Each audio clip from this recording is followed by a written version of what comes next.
Hi friends, ഇത് നമ്മൾ എടുക്കാൻ പോകുന്ന ടോപ്പിക്ക് 7ാം ക്ലാസ് സോഷ്യൽ സയൻസിൻ്റെ 3ാമത്തെ ചാപ്റ്ററാണ്. സോ ഒന്നാം സ്വാതന്ത്ര്യ സമരവുമായിട്ട് ബന്ധപ്പെട്ട ഇൻട്രൊഡക്ഷൻ പറയുന്ന ഒരു ചാപ്റ്ററാണ് ഈ ഒരു ചാപ്റ്റർ, ചെറുത്തുനിൽപ്പുകളും ഒന്നാം സ്വാതന്ത്ര്യ സമരവും. അപ്പോൾ വളരെ ഇമ്പോർട്ടൻ്റ് ആയിട്ട് കേരള PSC പോയിന്റ് ഓഫ് വ്യൂവിൽ നോക്കുകയാണെങ്കിൽ വളരെ ഇമ്പോർട്ടൻ്റ് ആയിട്ടുള്ള ഒരു ടോപ്പിക്കാണ്. ഒത്തിരി ക്വസ്റ്റ്യൻസ് മുമ്പ് എന്ത് ചെയ്തിട്ടുണ്ട്, ഈ ഒരു ക്വസ്റ്റ്യൻ പേപ്പറിൽ ഈ ഒരു ടോപ്പിക്കിൽ നിന്ന് എടുത്തിട്ട് ചോദിച്ചിട്ടുണ്ട്. അപ്പോൾ നമുക്കിതിൽ എന്താണ് ഇമ്പോർട്ടൻ്റ് ആയിട്ടുള്ള കാര്യങ്ങൾ എന്തൊക്കെയാണെന്നുള്ളത് നോക്കാം. അപ്പോൾ ഫസ്റ്റായിട്ട് ആദ്യത്തെ ഒരു പോയിന്റ്, ബംഗാളിലെ നഗോഡകൾ എന്താണെന്നുള്ളത് കേട്ടോ. ഇതൊന്ന് ഓർത്ത് വെക്കണം. നഗോഡകൾ എന്നാൽ ബംഗാളിലെ പട്ടുനൂൽ കൃഷിക്കാർ അറിയപ്പെട്ട പേരാണ് എന്ത്, നഗോഡകൾ. അപ്പോൾ അതൊന്ന് ഓർത്ത് വെക്കണം. ബംഗാളിലെ പട്ടുനൂൽ കൃഷിക്കാർ അറിയപ്പെട്ട പേരാണ് നഗോഡകൾ എന്ന് വിളിക്കപ്പെട്ടത് ബംഗാളിലെ പട്ടുനൂൽ കൃഷിക്കാരാണ്. അപ്പോൾ ഇതിൽ ബ്രിട്ടീഷുകാരുടെ ആദ്യകാലത്തെ പല പോളിസികളും എന്ത് ചെയ്തിട്ടുണ്ടായിരുന്നു, പല വിഭാഗങ്ങളെയും ഭയങ്കരമായിട്ട് എഫക്റ്റ് ചെയ്തിട്ടുണ്ട്. അതായത് ഇപ്പോൾ കർഷകരാണെങ്കിലും നെയ്ത്തുകാരാണെങ്കിലും കൈത്തൊഴിലാണെങ്കിലും ഗോത്രവർഗ്ഗക്കാരാണെങ്കിലും ഒക്കെ അവരെ വളരെയധികം എന്ത് ചെയ്തിരുന്നു, ഒരു ബുദ്ധിമുട്ടുണ്ടാക്കുന്ന പല പോളിസികളും കമ്പനി ഭരണത്തിൻ്റെ ടൈമിൽ ഉണ്ടായിരുന്നു. അപ്പോൾ അതിനെതിരെ പലപ്പോഴും എന്ത് ചെയ്തു, ഇവരൊക്കെ അതിനെതിരെ പ്രക്ഷോഭം നടത്താൻ തുടങ്ങിയിട്ടുണ്ട്. അപ്പോൾ അതിനെതിരെ ഉണ്ടായ പ്രക്ഷോഭങ്ങളുടെ ഒരു കാര്യങ്ങളാണ് ഈ ഒരു ചാപ്റ്ററിൽ സ്റ്റാർട്ടിങ് മുതൽ നമ്മൾ പഠിക്കുന്നത്. അപ്പോൾ കർഷകർക്കെതിരെ എന്ന് വെച്ചാൽ കർഷകർക്കെതിരെ ഇവരെന്തൊക്കെയാണ് പോളിസികൾ ആദ്യം എടുത്തെന്നുള്ളതാണ് ആദ്യത്തെ പറയുന്നത്. അപ്പോൾ ഈ പോയിന്റുകളിൽ നിങ്ങളൊന്ന് വായിച്ചു നോക്കണം. ആദ്യമായിട്ട് എന്താണ്, കർഷകരിൽ നിന്ന് സമ്പത്ത് കൊള്ളയടിക്കാൻ വേണ്ടിയിട്ട് കമ്പനി ഭരണത്തിൽ എന്തൊക്കെ മാറ്റങ്ങളാണ് കമ്പനി ഭരണം കൊണ്ടുവന്നതെന്നുള്ളതാണ് ഈ ഒരു പോയിന്റുകളിൽ പറയുന്നത്. അപ്പോൾ ആ പോയിന്റുകൾ ജസ്റ്റ് ഒന്ന് വായിച്ചു നോക്കാം. ഇതിൽ ഓർത്ത് വെക്കേണ്ട കുറച്ച് കാര്യങ്ങളുണ്ട്. ഒന്നാമത്തെ ഈ ഒരു പോയിന്റ്, ഞാനിവിടെ മാർക്ക് ചെയ്ത പോയിന്റ്, ജമീന്ദാർമാർ അല്ലെങ്കിൽ ജമീന്ദാർമാർ എന്ന് വെച്ചാൽ ആരാണെന്നുള്ളത്. ഇപ്പോൾ നികുതി പിരിച്ചെടുക്കാൻ വേണ്ടി ഇടനിലക്കാരായിട്ട് നിന്ന ആളുകളാണെന്ത്, ജമീന്ദാർമാർ അല്ലെങ്കിൽ ജമീന്ദാർമാർ എന്ന് അറിയപ്പെട്ടത്. അപ്പോൾ ആ ഒരു പോയിന്റ് നിർബന്ധമായിട്ട് ഓർത്തുക്കണം. പിന്നെ രണ്ടാമത്തത് സാഹുക്കാർ എന്നുള്ളത് പണത്തിനായിട്ട് കർഷകർക്ക് പണം പലിശക്ക് കൊടുക്കുന്ന ആളുകളെ വിളിച്ചിരുന്ന പേരാണിത്, സാഹുക്കാർ. അപ്പോൾ ആ രണ്ട് ടേം, ജമീന്ദാർമാരും സാഹുക്കാരും ആരാണെന്നൊക്കെ ഉള്ളത് എന്ത് ചെയ്യണം, അവിടെ വ്യക്തമായിട്ട് എന്ത് ചെയ്യണം, ഒന്ന് മനസ്സിലാക്കി വെക്കണം. ഇനി അടുത്തത് കർഷകരുടെ കാര്യം നോക്കുകയാണെങ്കിൽ പരുത്തിയും ചണവും നീലവും ഇംഗ്ലണ്ടിലെ വ്യാവസായിക ആവശ്യങ്ങൾക്കായിട്ടുള്ള പ്രധാന അസംസ്കൃത വസ്തുക്കളായിരുന്നു. അപ്പോൾ ഇത് മെയിനായിട്ട് കൃഷി ചെയ്യാൻ വേണ്ടി കർഷകർ എന്ത് ചെയ്തു, ഇവർ പുഷ് ചെയ്യാൻ തുടങ്ങി, അവരെ പ്രേരിപ്പിക്കാൻ തുടങ്ങി. ഏത്, ഈ പരുത്തിയും ചണവും നീലവും ഒക്കെ വളരെ അധികം ക്വാണ്ടിറ്റിയിൽ കൃഷി ചെയ്യാൻ വേണ്ടി ഇവരെ പ്രേരിപ്പിക്കാൻ തുടങ്ങി. അപ്പോഴുള്ള പ്രശ്നം എന്താണ്, അപ്പോൾ ഭക്ഷ്യധാന്യങ്ങളൊക്കെ കൃഷി ചെയ്യുന്നത് വളരെ കുറയും അല്ലേ. ഇത് ഭക്ഷ്യധാന്യമല്ലല്ലോ, ഈ പരുത്തി ആണെങ്കിലും ചണമാണെങ്കിലും നീലാണെങ്കിലും ഒക്കെ എന്താ, വാണിജ്യ ഉൽപ്പന്നങ്ങളാണ്. അപ്പോൾ ആ ഭക്ഷ്യധാന്യങ്ങൾ, ഇപ്പോൾ നെല്ല് ഗോതമ്പ് പോലുള്ളത് എന്ത് ചെയ്യും, ഉൽപ്പാദിപ്പിക്കുന്നത് പൊതുവെ കുറയാനും തുടങ്ങും. അപ്പോൾ അങ്ങനെയുള്ള കുറേ പ്രശ്നങ്ങളുണ്ടായിരുന്നു. അപ്പോൾ ഇതിൻ്റെ ഇടയ്ക്ക് നമുക്ക് റെയിൽവേയുടെ തുടക്കം, അതായത് railway, British east India company railway start ചെയ്യുന്നത് തന്നെ ആ ടൈമിൽ ഇവർക്ക് ഈ അസംസ്കൃത വസ്തുക്കൾ കൊണ്ടുപോകാൻ വേണ്ടിയിട്ടായിരുന്നു. അപ്പോൾ നമുക്ക് ഇതിലൊരു പോയിന്റ് ഓർത്ത് വെക്കാനുള്ളത്, ഇന്ത്യയിൽ റെയിൽവേ ആരംഭിച്ച ഡേറ്റ് കേട്ടോ. ആദ്യത്തെ റെയിൽവേ ആരംഭിച്ചത് 1853 ഏപ്രിൽ 16. ഇമ്പോർട്ടൻ്റ് ആണ്, വെരി ഇമ്പോർട്ടൻ്റ് ആണ്, ഒത്തിരി പ്രാവശ്യം റിപ്പീറ്റ് ചെയ്ത ക്വസ്റ്റ്യൻ ആണ്. 1853 ഏപ്രിൽ 16 ഇന്ത്യയിൽ ആദ്യമായിട്ട് റെയിൽവേ ആരംഭിച്ചത്. അത് എവിടം മുതൽ എവിടം വരെയാണ്, ബോംബെ ടു താനെ വരെയാണ്. ബോംബെ മുതൽ താനെ വരെയായിരുന്നു ആദ്യത്തെ ആ ഒരു സർവീസ് എന്ന് പറയുന്നത്. ഇനി കേരളത്തിലെ കേസ് എടുക്കുകയാണെങ്കിൽ കേരളത്തിൽ ചോദിക്കാറുണ്ട്, 1861 എന്ത് ചെയ്തത്, കേരളത്തിലെ ആദ്യമായിട്ട്, അത് തിരൂരിൽ നിന്നും ബേപ്പൂരിലേക്കാണ് കേരളത്തിലെ ആദ്യത്തെ തീവണ്ടി ഓടിയത്. അപ്പോൾ ആ പോയിന്റുകൾ എന്ത് ചെയ്യണം, ഓർത്ത് വെക്കണം. ഈ മാർക്ക് ചെയ്ത ഈ പോയിന്റുകൾ, ഈ ബോക്സ് എന്താണ്, വെരി ഇമ്പോർട്ടൻ്റ് ആണ്. ഇത് എന്ത് ചെയ്യണം, നന്നായിട്ട് തന്നെ പഠിക്കണം. ഇനി കർഷകരുടെ കേസ് പറഞ്ഞപ്പോൾ നമ്മൾ ഇനി അടുത്ത വരുന്നത് ഗോത്ര ജനതക്കെതിരെയാണ്. ഗോത്ര വിഭാഗങ്ങൾ എന്തൊക്കെയാണെന്നുള്ള, ഗോത്ര വിഭാഗങ്ങൾ എന്താണെന്നുള്ളതൊക്കെ നമ്മൾ എന്ത് ചെയ്തിട്ടുണ്ടായിരുന്നു, മുമ്പ് ഒരു ക്ലാസ്സിൽ പഠിച്ചിട്ടുണ്ടായിരുന്നു. ഗോത്രം എന്താണ്, ഗോത്രം എന്നൊക്കെ ഉള്ളത്. അപ്പോൾ ഗോത്രക്കാർക്കെതിരെ എന്ന് വെച്ചാൽ എന്താണ്, ഈ ഗോത്ര മേഖലകളിലുള്ള പ്രത്യേകിച്ചും വനമേഖലകളിലുള്ള പല വസ്തുക്കൾ എടുക്കുന്നത് ഗോത്രവർഗ്ഗക്കാരെ എന്ത് ചെയ്തിട്ടുണ്ട്, പ്രതികൂലമായിട്ട് ബാധിച്ചിട്ടുണ്ടായിരുന്നു. ഇനി നെയ്ത്തുകാർക്കെതിരെ, അതായത് നെയ്ത്തുകാരുടെ ഒരു സ്ഥിതിയും വളരെ മോശമായിരുന്നു. അതായത് കൈത്തറി മേഖല തന്നെ തകർന്നു പോകാൻ തുടങ്ങി. കൈത്തറി മേഖല തകർന്നു പോകാനുള്ള കാരണങ്ങളാണ് ഈ ഒരു 3 പോയിന്റുകൾ പറയുന്നത്. അതായത് അസംസ്കൃത വസ്തുവായിട്ടുള്ള പരുത്തി എന്ത് ചെയ്തു, ബ്രിട്ടനിലേക്ക് അയച്ചു. അതേപോലെ ബ്രിട്ടനിൽ നിന്ന് യന്ത്രം നിർമ്മിക്കുന്ന വില കുറഞ്ഞ തുണിത്തരങ്ങളിലെ അത് വൻതോതിൽ ഇന്ത്യയിലേക്ക് ഇറക്കുമതി ചെയ്തപ്പോൾ ഇവിടെയുള്ള തുണിത്തരങ്ങൾ എന്ത് ചെയ്യാൻ പറ്റില്ല, വിൽക്കാനുള്ള ഒരു അവസരം ഈ നെയ്ത്തുകാർക്ക് നഷ്ടമാകാൻ തുടങ്ങി. അതേപോലെ ഇന്ത്യൻ നിർമ്മിത തുണിത്തരങ്ങൾക്ക് ഈ ഉയർന്ന നികുതി ചുമത്താൻ തുടങ്ങി. അപ്പോൾ ഈ ഒരു ഇൻഡസ്ട്രി, അതായത് നെയ്ത്ത് ഇൻഡസ്ട്രി എന്ത് ചെയ്യും, സ്വാഭാവികമായിട്ടും തകർന്നു പോകും. അപ്പോൾ ഇങ്ങനെയുള്ള പ്രശ്നങ്ങൾ കൂടിയാണ് എന്ത് ചെയ്യുന്നത്, ബ്രിട്ടീഷുകാർക്കെതിരെയുള്ള കലാപങ്ങളിലേക്ക് എന്ത് ചെയ്യുന്നത്, എത്തുന്നത്. അപ്പോൾ അങ്ങനെ 18-ാം നൂറ്റാണ്ടിൻ്റെ അവസാനത്തിൽ ബംഗാളിൽ നടന്ന സന്യാസി കലാപവും ഫക്കീർ കലാപവും. അപ്പോൾ അത് നോക്കണം, ഇതെന്താ ഓർത്തുക്കേണ്ടത്, സന്യാസി കലാപവും ഫക്കീർ കലാപവും നടന്നത് എവിടെയാണെന്നുള്ളത്, അത് ബംഗാളിലാണ് കേട്ടോ.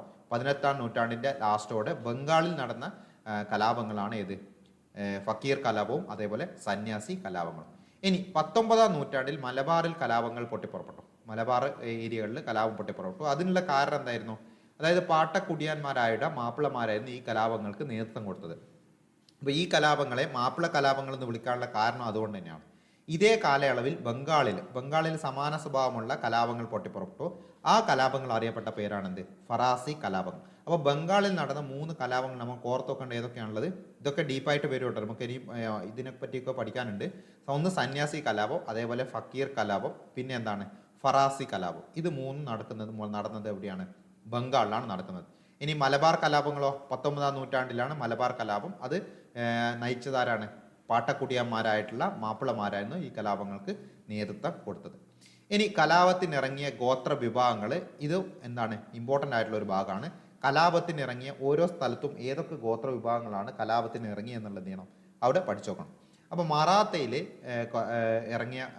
കലാപത്തിനിറങ്ങിയ ഗോത്ര വിഭാഗമാണ് ബീലുകൾ.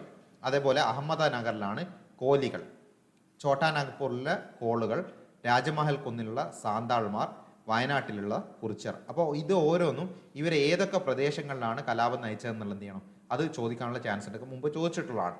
ഇപ്പോൾ എക്സാമ്പിൾ ആയിട്ടാണ് കുറിച്ചർ ഏത് സ്ഥലത്താണ് കുറിച്ചർ ബ്രിട്ടീഷുകാർക്കെതിരെ കലാപം നയിച്ചതെന്ന് വെച്ചാൽ എവിടെയാണ്, വയനാട്ടിലാണ്. ഇതിൽ സാന്താൾമാർ വെരി ഇമ്പോർട്ടൻ്റ് ആണ്. സാന്താൾ കലാപം നമുക്ക് എല്ലാതെ തന്നെ താഴെ വരുന്നുണ്ട്.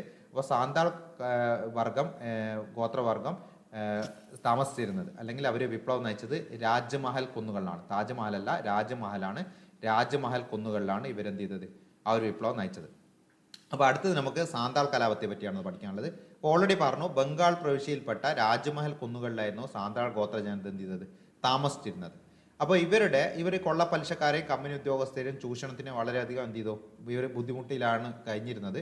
അങ്ങനെയാണ് ഇവർ വിപ്ലവം നയിക്കാൻ തുടങ്ങിയത്. അപ്പോൾ ഇതിന് കലാപത്തിന് നേതൃത്വം കൊടുത്ത ആളുകളാണ് സിദ്ധു അതേപോലെ കാൻഹു.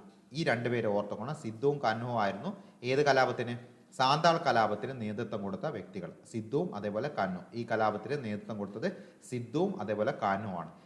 ഇവിടെ നിങ്ങൾക്ക് ഒരു ബോക്സിലായിട്ട് ഒരു കോട്ട് കാണാം. അതായത് സിദ്ധു എന്നുള്ള രീതിയിൽ എന്താ സാന്താൾ ഗോത്രഗീതം എന്നുള്ള ഒരു ഇതിൽ ബോക്സ് കൊടുത്തിട്ടുണ്ട്. അപ്പോൾ ഇതിൽ ഓർത്തുക്കണ്ട, ഇതൊന്നും വായിക്കണ്ട. അതിൽ ഈ ഒരു ബുക്കിലാണ് അത് വന്നിരിക്കുന്നത്. ഏത്, എലമെന്ററി ആസ്പെക്ട്സ് ഓഫ് പെസാൻഡ് ഇൻസർജൻസി എന്നുള്ള ഒരു ബുക്കിലാണ് അത് വന്നിരിക്കുന്നത്. അപ്പോൾ അത് എഴുതിയിരിക്കുന്നത് രണജിത്ത് ഗുഹയാണ്. അപ്പോൾ രണജിത്ത് ഗുഹയുടെ ബുക്കാണ് എലമെന്ററി ആസ്പെക്ട് ഓഫ് പെസാൻഡ് ഇൻസർജൻസി എന്നുള്ളത്. അപ്പോൾ അത് ഓർത്തുക്കണം. ഈ ഒരു ബുക്ക് എഴുതിയിരിക്കുന്ന ഓഥറുടെ പേരാണ് രണജിത്ത് ഗുഹ. ഇനി അടുത്തത്, അധികാരം നഷ്ടപ്പെട്ട നാട്ടുരാജാക്കന്മാരും പ്രഭുക്കന്മാരുമായിരുന്നു കലാപത്തിനിറങ്ങിയ മറ്റൊരു വിഭാഗം. അതായത് നാട്ടുരാജാക്കന്മാരും ഭൂപ്രഭുക്കന്മാർക്കും പൊതുവെ എന്ത് ചെയ്തു, അവരുടെ അധികാരം നഷ്ടപ്പെട്ട് കഴിഞ്ഞാൽ എന്ത് ചെയ്യും, അവർ ബ്രിട്ടീഷുകാർക്കെതിരെ തിരിയും.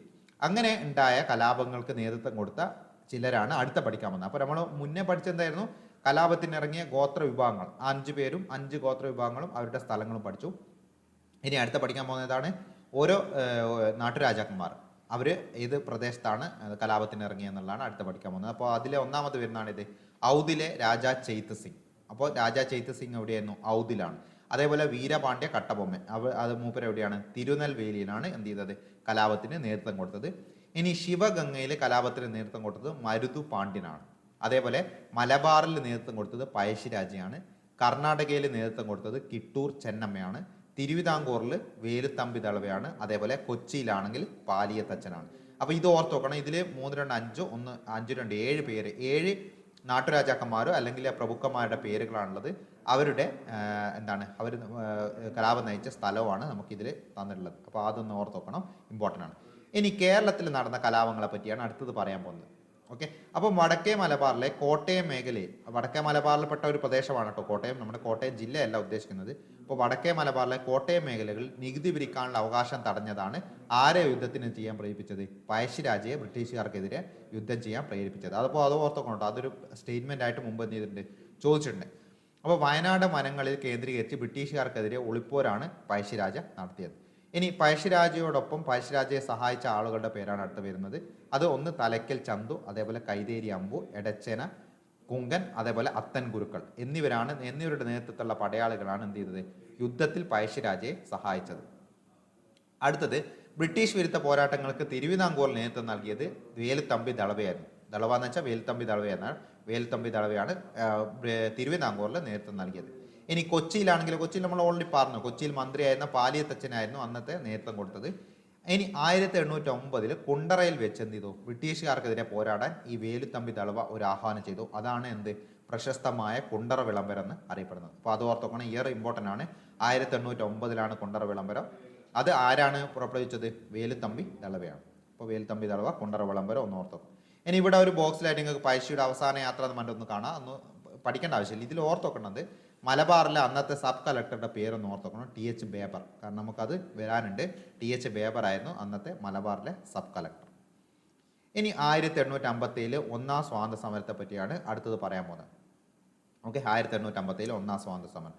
അപ്പോൾ എങ്ങനെയാണ് 1857 ഒന്നാം സ്വാതന്ത്ര്യ സമരം വരുന്നത്, അതിൻ്റെ കാരണങ്ങൾ എന്താണ്, പിന്നെ അതിൽ ഇമ്പോർട്ടൻ്റ് ആയിട്ടുള്ള പേഴ്സണാലിറ്റീസ് ആരൊക്കെയാണെന്നുള്ളതാണ് അടുത്ത വരുന്നത് കേട്ടോ. അപ്പോൾ 1857 കമ്പനിയോട് കൂറു പുലർത്തിയിരുന്ന വിഭാഗങ്ങൾ പോലും അവർക്കെതിരെ തിരിയാൻ തുടങ്ങി. അതായത് എന്ത് ചെയ്തു, കമ്പനിയുടെ പട്ടാളം ഉണ്ടായിരുന്നു, കമ്പനി ഉദ്യോഗസ്ഥരുടെ കമ്പനിയുടെ കീഴിലുള്ള പട്ടാളം, അതിൽ ഇന്ത്യൻ സൈനികരുണ്ടായിരുന്നു. ആ ഇന്ത്യൻ സൈനികർ അറിയപ്പെട്ട പേരാണ് എന്ത്, ശിപായിമാർ. അപ്പോൾ ഇവരും അതേപോലെ ദത്തവകാശ നിരോധന നിയമത്തിന്റെ ഫലമായിട്ട് അധികാരം നഷ്ടപ്പെട്ടു പോയ നാട്ടുരാജാക്കന്മാരും എന്നിവരൊക്കെ ആയിരുന്നു ഈ ഒന്നാം സ്വാതന്ത്ര്യ സമരത്തിന് നേതൃത്വം കൊടുത്ത ആളുകൾ. ഇനി ശിപായിമാരുടെ, അന്നത്തെ ഞാൻ പറഞ്ഞു ഇന്ത്യൻ സൈനികരായിരുന്നു ശിപായിമാർ എന്നറിയപ്പെടുന്നത്. ശിപായിമാരുടെ ജീവിതം എന്തായിരുന്നു, വളരെ ദുരിതത്തിലായിരുന്നു, പരമദയനീയമായിരുന്നു. അപ്പോൾ അത് എന്താണ് അതിന് കാരണം എന്ന് വെച്ചാൽ തുച്ഛമായ വേതനം, അതേപോലെ ദീർഘനേരമുള്ള ജോലി, അവധിയില്ലായ്മ, അതേപോലെ അടിമകളോടെന്ന പോലുള്ള മേലുദ്യോഗസ്ഥരുടെ പെരുമാറ്റം, മോശമായ ഭക്ഷണം, ഇവയൊക്കെയായിരുന്നു ഇവരുടെ ജീവിതം ഇങ്ങനെ ദുസ്സഹനീയമാക്കിയത്. പക്ഷേ ഇതിനേക്കാൾ കൂടുതൽ ഒരു സമയത്ത് എന്ത് ചെയ്തു, ഈ ബ്രിട്ടീഷുകാർ പട്ടാളങ്ങൾക്കിടയിൽ ഒരു പുതിയ തരം എൻഫീൽഡ് തോക്കുകൾ വിതരണം ചെയ്യാൻ കാരണം. അപ്പോൾ ഈ തോക്കിൽ ഉപയോഗിക്കേണ്ട തിര അത് ഒരു പ്രത്യേകതയുള്ള തിരയായിരുന്നു. അവ നിർമ്മിക്കുന്നതിൽ പശുവിൻ്റെയും പന്നിയുടെയും കൊഴുപ്പുകൾ ഉപയോഗിച്ചിരുന്നുള്ള വാർത്ത എന്ത് ചെയ്തു, പ്രചരിക്കാൻ തുടങ്ങി. അപ്പോൾ ഇത് എന്താണ്, രണ്ട് മതവിഭാഗങ്ങൾ, അതായത് പശുവാണെങ്കിലും പന്നിയാണെങ്കിലും രണ്ട് മതവിഭാഗങ്ങളുടെ മുറിവേൽപ്പിക്കുന്ന രീതിയിലായിരുന്നു ആ ഒരു പ്രചരണം പോയത്. അപ്പോൾ ഇസ്ലാം മതമാണെങ്കിലും ഹിന്ദു മതമാണെങ്കിലും രണ്ടുപേർക്കും ആ ഒരു ഈ ഒരു വാർത്ത എന്ത് ചെയ്തു, അവരെ എഫക്റ്റ് ചെയ്യാൻ തുടങ്ങി. അതേപോലെ തന്നെയാണ് ശിപായിമാർക്ക് വിതരണം ചെയ്തിരുന്ന റൊട്ടി എല്ലുപടി ചേർത്ത ഗോതമ്പ് പൊടി കൊണ്ടാണെന്നുള്ള വാർത്തയും എന്ത് ചെയ്തു, പരക്കാൻ തുടങ്ങി. ഇത് സൈനികരെ കൂടുതൽ എന്ത് ചെയ്തു, പ്രകോപിതരാക്കി. അങ്ങനെയാണ് ശിപായിമാർക്കിടയിൽ ആദ്യമായിട്ട് ഒരു പ്രതിഷേധം ഉയർന്നു വരാൻ തുടങ്ങിയത്. അങ്ങനെ ആദ്യമായിട്ട് പ്രതിഷേധം ഉയർത്തിയ ആളായിരുന്നു മംഗൾ പാണ്ഡെ. അപ്പോൾ അത് ഓർത്തോക്കണം, ഇത് വെരി ഇമ്പോർട്ടൻ്റ് ആണ്. ആദ്യമായിട്ട് ഒന്നാം സ്വാതന്ത്ര്യ സമരത്തിലെ ആദ്യത്തെ രക്തസാക്ഷി എന്ന രീതിയിൽ ചോദിക്കാറുണ്ട്. അതാരാണ്?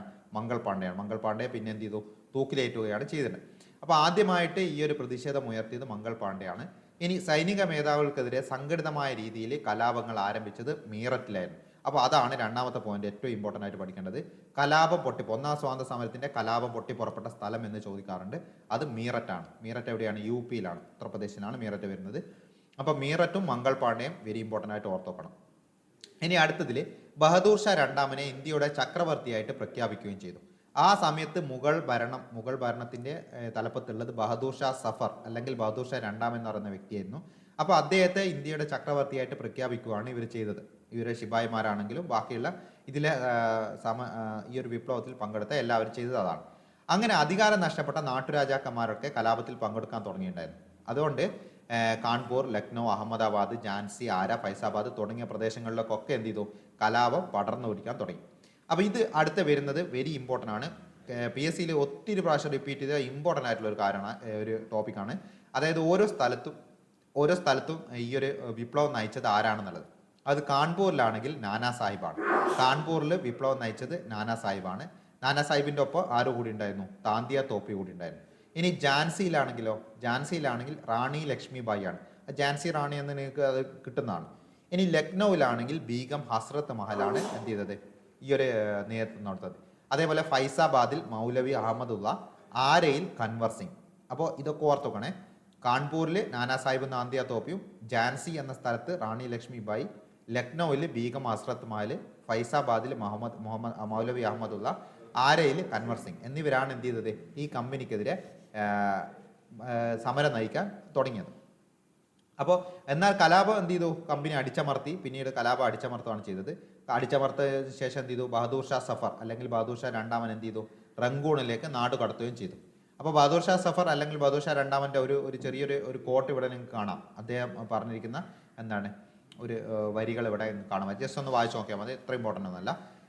അപ്പോൾ എന്തുകൊണ്ടായിരിക്കും ഒന്നാം സ്വാതന്ത്ര്യ സമരം പരാജയപ്പെട്ടതെന്നാണ് അടുത്ത പറയുന്നത്. അപ്പോൾ അതും കൂടി ഓർത്തോക്കണം, കാരണം ഈ ഒരു ടൈപ്പ് ക്വസ്റ്റ്യൻസ് ആണ് ഇപ്പോൾ എന്ത് ചെയ്യുന്നത് പൊതുവെ ചോദിക്കാറുള്ളത്. ഒന്നാം സ്വാതന്ത്ര്യ സമരം പരാജയപ്പെടാനുള്ള കാരണങ്ങൾ പെടാത്തത് എന്നുള്ള രീതിയിലൊക്കെ എന്ത് ചെയ്യാം സ്റ്റേറ്റ്മെൻ്റ് ആയിട്ട് ചോദിക്കാം. അപ്പോൾ ഇതിൽ പരാജയപ്പെടാനുള്ള മെയിൻ കാരണങ്ങൾ എന്തായിരുന്നു? ഉത്തരേന്ത്യയിൽ മിക്ക സ്ഥലങ്ങളിലും കലാപങ്ങൾ ഉണ്ടായെങ്കിലും ഒരു സംഘടിത സ്വഭാവം ഉണ്ടായിരുന്നില്ല. ഒരു ലീഡർ അങ്ങനെയൊന്നും ഉണ്ടായിരുന്നില്ല, പല സ്ഥലങ്ങളിലും ഉണ്ടായിരുന്നില്ല. ഇനി കലാപകാരികളെ അപേക്ഷിച്ച് സൈനിക ശേഷിയോ സംഘാടന മുഖവും മെച്ചപ്പെട്ട ആയുധങ്ങളും കമ്പനിക്കുണ്ടായിരുന്നു. അപ്പോൾ കലാപകാരികൾ പൊതുവെ കുറവാണ്, അവർക്ക് സൈനിക ശേഷിയും കുറവായിരുന്നു. കമ്പനിയെ വെച്ച് നോക്കുമ്പോൾ അവർക്ക് ആയുധങ്ങളും കുറവായിരുന്നു സൈനികന്മാർക്ക്, ഈ കലാപകാരികൾക്ക് ഉണ്ടായിരുന്നത്. ഇനി ഇന്ത്യക്കാരിലെ എല്ലാ വിഭാഗങ്ങളെയും പിന്തുണ നേടുന്നതിൽ കലാപകാരികൾ പരാജയപ്പെട്ടു. അതായത് ഇന്ത്യക്കാരിൽ തന്നെ എല്ലാവരും എന്ത് ചെയ്തില്ല, ഈ ഒരു കലാപത്തിനെ പിന്തുണച്ചില്ല. അതായത് ഇംഗ്ലീഷ് വിദ്യാഭ്യാസം നേടിയ ഇന്ത്യക്കാർ സമരത്തിനെതിരായിരുന്നു. അതായത് അവർ ബ്രിട്ടീഷ് ഈസ്റ്റ് ഇന്ത്യ കമ്പനിയായിരുന്നു അവർ സപ്പോർട്ട് ചെയ്തത്. ഇനി സമ്പന്നരായ നാട്ടുരാജാക്കന്മാരും എന്ത് ചെയ്തു, കമ്പനിക്കാണ് പിന്തുണ നൽകിയത്. കാരണം അവർ കലാപങ്ങൾ നയിച്ചത് പിന്നീട് അവർക്കെതിരെ ഈ ഒരു കലാപം വരുമെന്നുള്ളൊരു പേടിയൊക്കെ എന്ത് ചെയ്യുന്നുണ്ടാവും, ഈ നാട്ടുരാജാക്കന്മാർക്ക് ഉണ്ടാവും. അപ്പോൾ അതൊക്കെ ഒരു പോയിന്റാണ്, അതൊക്കെ ഒന്ന് ഓർത്ത് വെക്കണം. 1857 ഒന്നാം സ്വാതന്ത്ര്യ സമരത്തിന്റെ പ്രധാന കേന്ദ്രങ്ങൾ എന്ന് പറഞ്ഞിട്ട് ഇവിടെ കൊടുത്ത് കാണാം. അപ്പോൾ അതിൽ മീററ്റ്, അവധ്, ഫൈസാബാദ്, കാൺപൂർ, ഝാൻസി ഒക്കെ ഉണ്ട് കേട്ടോ. ഇതൊക്കെ വരുന്നത് UP-യിലാണ് മെയിൻ സ്ഥലങ്ങളൊക്കെ വരുന്നത്. അപ്പോൾ അതൊന്ന് ഓർത്ത് വെക്കണം. പിന്നെ ഇതിൽ ഓർത്ത് വെക്കാനുള്ളതിൽ ഇതിൽ ഓരോ സ്ഥലത്തും വിപ്ലവം നയിച്ച ആളുകളെ നമ്മൾ ഓൾറെഡി പറഞ്ഞിട്ടുണ്ട്. അതാണ് ഇതിൽ ഏറ്റവും ഇമ്പോർട്ടൻ്റ് ആയിട്ട് പഠിച്ചു വെക്കേണ്ടത്. ഇനി അടുത്തത്, കമ്പനി ഭരണത്തിനെതിരെ നാടിൻ്റെ മോചനത്തിനായുള്ള ആദ്യ ബഹുജന സമരമായിരുന്നു ഏത്? ഈ ഒന്നാം സ്വാതന്ത്ര്യ സമരം എന്നുള്ളത്. അപ്പോൾ സമരം പ്രത്യക്ഷത്തിൽ പരാജയപ്പെട്ടെങ്കിലും കമ്പനി ഭരണത്തിനെതിരെ നടന്ന ആദ്യത്തെ ബഹുജന സമരമായിരുന്നു ഇത്. ഇനി കലാപത്തിൻ്റെ ഏറ്റവും വലിയ ശക്തി എന്ന് ചോദിച്ചാൽ അതേതായിരുന്നു? മതത്തിനതീതമായി ഇന്ത്യൻ ജനത ഉയർത്തിയ ഐക്യബോധമായിരുന്നു.